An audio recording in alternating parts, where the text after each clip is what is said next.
Pemirsa, Asosiasi Emiten Indonesia menggandeng Asosiasi Pengusaha Indonesia atau APindo berkolaborasi dalam menciptakan Indonesia Emas 2045 dengan memperkuat masa depan generasi Indonesia. Salah satu caranya adalah dengan mendukung upaya pencegahan stunting serta pembangunan generasi muda yang unggul dan berdaya saing. Melalui penandatanganan nota kesepahaman program kolaborasi pasar modal peduli generasi masa depan, Asosiasi Emiten Indonesia atau AEI resmi berkolaborasi dengan Asosiasi Pengusaha Indonesia atau APindo dalam menerapkan program gas kipas stunting. Penandatanganan yang dilakukan langsung oleh Ketua Umum AEI Arman Wahyudi Hartono dan Ketua Umum APindo Sinta Hamdani ini merupakan inisiatif yang bertujuan untuk meningkatkan kualitas sumber daya manusia Indonesia melalui pendekatan kolaboratif antara pelaku pasar modal dan organisasi yang peduli terhadap kesehatan dan perkembangan anak-anak. Melalui kerjasama ini diharapkan tercipta sinergi yang kuat dalam mendukung upaya pencegahan stunting serta pembangunan generasi muda yang unggul dan berdaya saing. Ada langsung 25 perusahaan yang anggota AEI yang langsung proaktif memberi sumbangan, langsung mengumpulkan 1,250 miliar untuk bekerja sama dengan APindo. Yang kita percaya program ini akan sukses kalau kita bekerja sama dan semoga bisa nanti berkesinambungan jangka panjangnya. Memang tujuan akhirnya adalah memastikan Indonesia menjadi negara yang maju. Sementara itu, Ketua Umum APindo mengungkapkan apresiasinya terhadap upaya lebih dari 25 anggota AEI yang telah mendukung program pengentasan stunting dalam semangat 1.000 pengusaha gotong royong untuk stunting. Semangat gotong royong ini membuktikan bahwa bersama-sama dapat menciptakan perubahan yang positif bagi bangsa dan negara. Pertama kami menyambut baik tentu saja uluran tangan dari AEI Asosiasi Emiten Indonesia untuk bekerja sama dalam program pengentasan stunting ini. Jadi kita namakan program kipas stunting. Nah kebetulan memang APindo sudah berjalan ini dalam beberapa waktu ini bekerja sama dengan Kementerian Kesehatan. Karena kalau kita lihat permasalahan di lapangan yang tadi disebutkan, itu kan harus pertama ada basis datanya dulu. Dan data itu ada di Kementerian Kesehatan. Karena kami mau memastikan kita tepat sasaran dan baik AEI dan APindo mendorong partisipasi aktif pelaku usaha, termasuk para emiten di Indonesia untuk turut serta dalam solusi berkelanjutan untuk masa depan Indonesia yang lebih baik.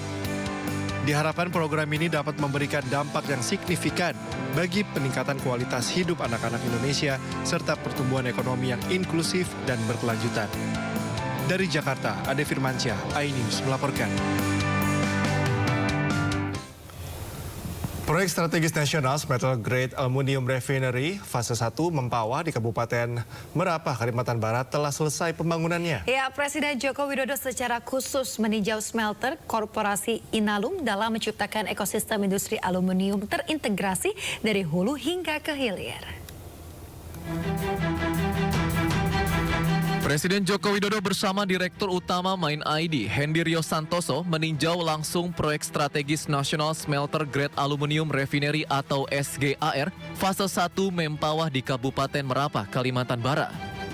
Smelter komoditas bauksit fase 1 Mempawah ini merupakan bagian aksi korporasi Inalum dalam menciptakan ekosistem industri aluminium terintegrasi dari hulu hingga hilir.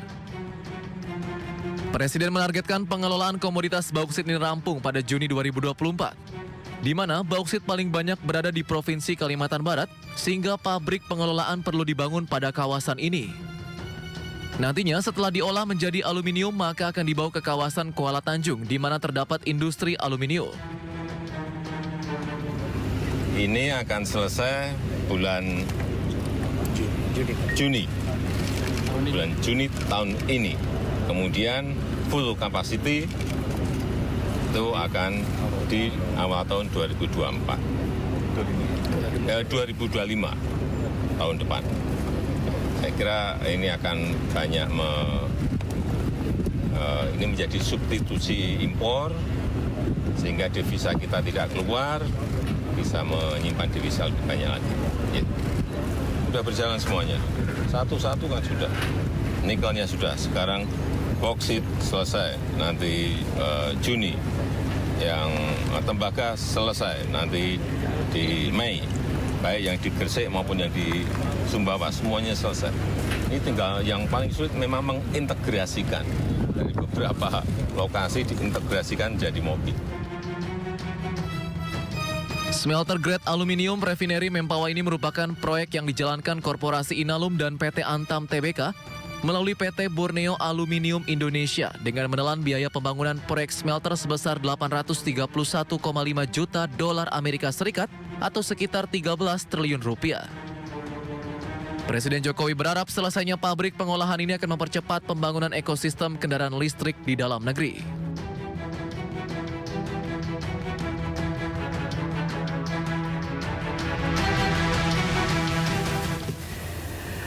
Ya, pemirsa, Wakil Presiden Ma'ruf Amin meminta Komite Daerah Ekonomi dan Keuangan Syariah atau KDEKS terus melakukan optimalisasi pengembangan industri halal di Indonesia. Oleh sebab itu, pemerintah membutuhkan penguatan ekosistem ekonomi syariah dari pusat hingga daerah. Dalam menghadiri acara pengukuhan Komite Daerah Ekonomi dan Keuangan Syariah atau KDEKS, Provinsi Sulawesi Tenggara ke-25, Wakil Presiden Ma'ruf Amin berharap melalui KDEKS prinsip-prinsip kebaikan ekonomi syariah akan semakin membumi dan menjadi bagian dari penggerak pembangunan ekonomi di berbagai daerah di tanah air. Untuk itu, Ma'ruf mengatakan pengembangan ekonomi dan keuangan syariah membutuhkan penguatan ekosistem ekonomi syariah dari pusat hingga daerah.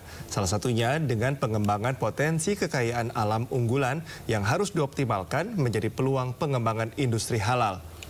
Selain itu, pemerintah juga melakukan percepatan sertifikasi halal pada produk makanan dan minuman, termasuk mendorong upaya hilirisasi produk halal.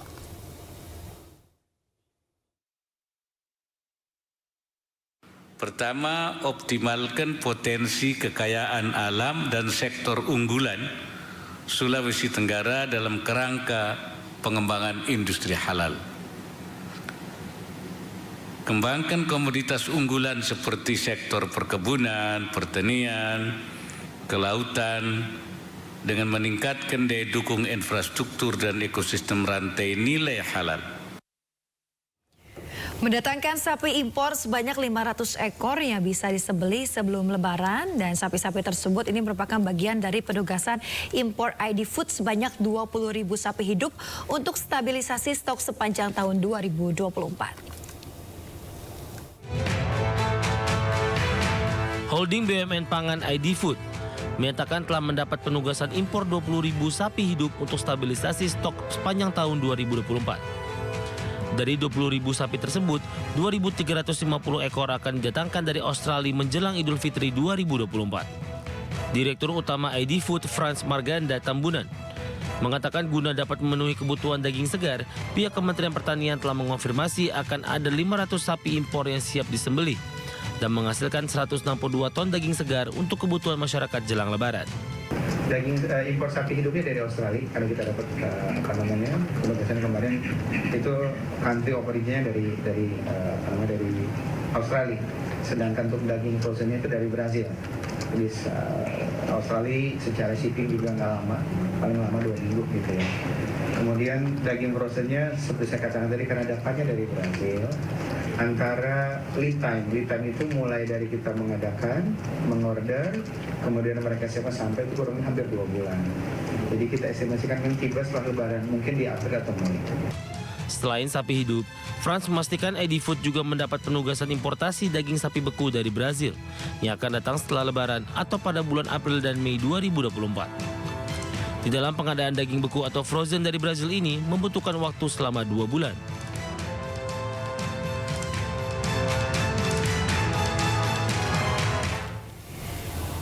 Sementara itu, pemirsa, Perum Bulog terus melakukan strategis menjaga pasokan dan juga harga pangan di bulan Ramadan dan Lebaran tahun ini. Hal itu sebagai upaya meningkatkan pendistribusian 5 komoditas pangan strategis, diantaranya komoditas beras, gula, daging sapi, daging ayam, telur ayam, dan minyak goreng. Direktur Supply Chain dan Pelayanan Publik Perum Bulog, Muhammad Suyamto menegaskan, Bulog telah menyiapkan 1,1 juta ton beras yang tersebar di seluruh gudang. Hal ini dilakukan untuk menjamin kecukupan dalam menghadapi Hari Raya Idul Fitri nanti. Selain itu, Bulog juga menargetkan distribusi beras stabilisasi pasokan dan harga pangan atau SPHP ke seluruh Indonesia sebanyak 250.000 ton untuk periode di bulan Maret hingga April 2024. Dengan adanya penyaluran beras SPHP, Bulog berharap masyarakat dapat menikmati harga beras yang sesuai dengan harga eceran tertinggi di tengah kenaikan harga beras yang terus terjadi. Kita juga sedang proses pengadaan lagi untuk nanti kedatangan di bulan April dan Mei. Jadi April, Mei nanti kita lihat kondisinya seperti apa.